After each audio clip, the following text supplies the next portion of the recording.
Cuando pensamos en James Cameron, se nos vienen a la cabeza taquillazos, mundos imposibles, pero ¿quién es de verdad? Porque, a ver, no es solo un director, es mucho más. Es inventor, es explorador y, seamos sinceros, a veces es un auténtico tirano.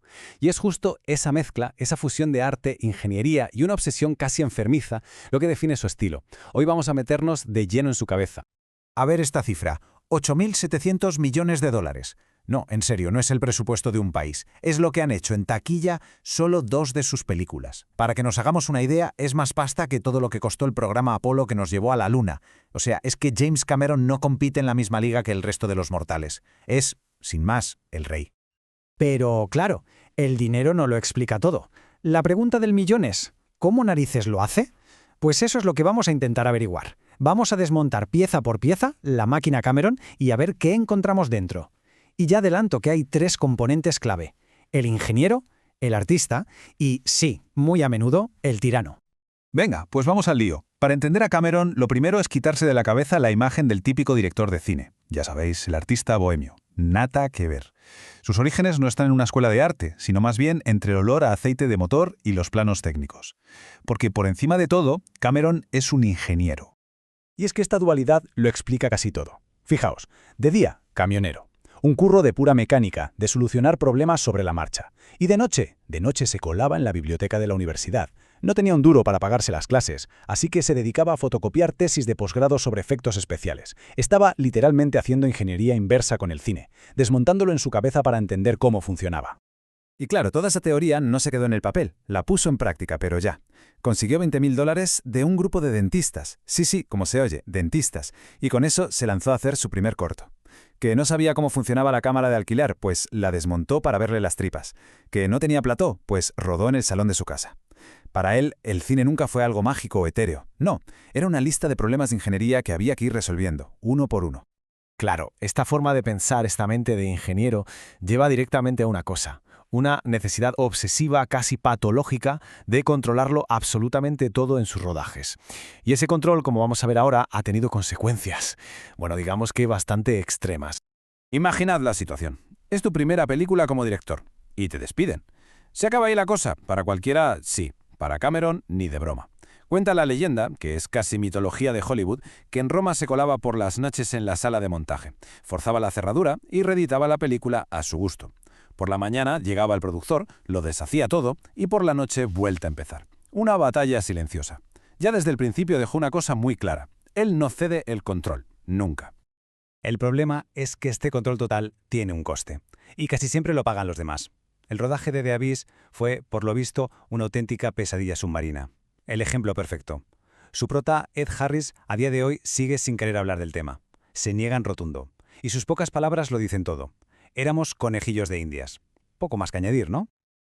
Que no era solo cosa de Ed Harris, ¿eh? La dureza del rodaje llegó a tal punto que el propio equipo técnico se hizo camisetas con un lema bastante gráfico: la vida es un abismo y luego mueres. A ver, cuando la gente con la que trabajas tiene que recurrir al humor negro más bestia solo para poder sobrevivir al día a día, es que algo se te ha ido de las manos. Pero aquí está la clave. Toda esta tiranía, toda esta exigencia, no es gratuita. Está al servicio de una visión artística muy concreta y total. Porque Cameron no se limita a dirigir, él diseña. La reina Alien, esa criatura que nos dio pesadillas a todos, no salió de un departamento de arte cualquiera. Salió de los cuadernos de dibujo del propio Cameron. Y si nos fijamos, no es solo un boceto, es un plano técnico. Ya estaba pensando como un ingeniero. ¿Cómo funciona esto? Y diseñó una marioneta que necesitaba 2 personas dentro para moverla. Arte e ingeniería, todo en uno. Y ese control milimétrico llega a unos niveles que rozan lo absurdo. La famosa escena de Titanic, la del retrato de Rose. Bueno, pues las manos que dibujan no son las de Leonardo DiCaprio, son las de James Cameron. De hecho, tuvieron que darle la vuelta a la imagen en postproducción porque Cameron es zurdo. Es que es la metáfora perfecta, ¿no? Es el director metiendo literalmente su propia mano en su creación. Aunque a veces el caos de sus rodajes se le iba de las manos hasta él. La historia del envenenamiento en el set de Titanic es de película de misterio. Alguien, nunca se supo quién, echó PCP, polvo de ángel, en la sopa del equipo. 80 personas acabaron en el hospital con alucinaciones. ¿Y qué hizo Cameron? Pues, fiel a su instinto de control y supervivencia, se fue al baño y se provocó el vómito. Sigue siendo uno de los grandes misterios sin resolver de Hollywood, y demuestra que sus sets eran ollas a presión, a veces en el sentido más literal. Pero, ¿sabéis qué? Muchas veces a un creador se le conoce tanto por las obras que hace como por las que se quedaron en un cajón. Y la filmografía fantasma de Cameron, los proyectos que nunca vieron la luz, dice tanto de él como sus taquillazos. Así que vamos a echar un vistazo a esas películas que pudieron ser y no fueron. Mucho antes del Spider-Man de Sam Raimi, que era más para todos los públicos, Cameron tenía una idea bastante diferente. Su versión habría sido mucho más oscura, más cruda, para adultos, con lanzarredes orgánicos que para él eran una metáfora muy bestia de la pubertad y la angustia adolescente. Incluso había una escena de sexo en lo alto del puente de Brooklyn. Era un enfoque totalmente biológico, casi de body horror del superhéroe. Y por los pelos, pero por los pelos no dirigió Parque Jurásico. Spielberg se le adelantó por unas horas. ¿Y cómo habría sido el Parque Jurásico de Cameron? Pues él mismo lo definió perfectamente. Hubiera sido Aliens con dinosaurios. O sea, olvidaos de la maravilla y la aventura familiar de Spielberg. Esto habría sido terror puro y duro para adultos. Luego él mismo reconoció que la de Spielberg era la película que el mundo necesitaba. Pero, aún así, nos quedamos con las ganas de ver esa versión mucho más salvaje. También tenía ya en marcha una secuela para Mentiras arriesgadas. El guión estaba listo, el reparto también, todo preparado para rodar.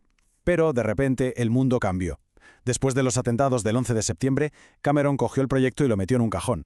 Su justificación fue una frase demoledora: el terrorismo ya no tiene gracia. Y es una de las poquísimas veces en las que la realidad del mundo exterior consiguió frenar su voluntad de hierro. Pero es que las obsesiones de Cameron van mucho más allá del cine. Su curiosidad y su necesidad de control le han llevado a meterse de lleno en la exploración científica y en la invención tecnológica. Y no como un aficionado, se ha convertido en un auténtico pionero. Su fascinación por el océano, por ejemplo, no es solo un tema para sus pelis, es que es prácticamente su segunda profesión. Empezó simulando las profundidades en The Abyss, luego se fue a explorar los restos de verdad del Titanic, y culminó con algo increíble: ser la primera persona en la historia en bajar en solitario al punto más profundo del planeta, la fosa de las Marianas. Es que él no se limita a rodar la exploración, él la vive. Y volvemos a lo de siempre. Si la tecnología que necesita no existe, se la inventa. Y punto. Para poder bajar a la fosa de las Marianas y que el submarino no implosionara por la presión brutal, su equipo tuvo que desarrollar un material nuevo, una espuma sintáctica que llamaron IsoFloat, y la patentaron, claro. O sea, el director de cine se tuvo que convertir en científico de materiales para poder ser explorador. De nuevo, un problema de ingeniería que había que solucionar. Y lo mismo pasó con Avatar. El 3D que existía por aquel entonces era un engorro, muy aparatoso y con muchas limitaciones. ¿Qué hizo? Pues se juntó con Beam Space y desarrollaron juntos un sistema de cámaras 3D nuevo, el Fusion, que básicamente imitaba cómo ven nuestros ojos. Esto hizo que rodar en 3D fuera casi tan fácil como en 2D. No solo solucionó un problema para su película, es que cambió la tecnología para toda la industria. Entonces, ¿a dónde nos lleva todo esto? Si juntamos todas las piezas, el ingeniero, el artista, el inventor, el explorador, no tenemos a 4 tiros distintos. Tenemos a una sola figura, un tipo de creador que podríamos llamar el autor integrado. A alguien para quien no hay ninguna diferencia, ninguna frontera entre todas esas cosas. Y ojo, porque esta visión total, este control absoluto, no se queda solo en el set de rodaje, se extiende a su vida entera.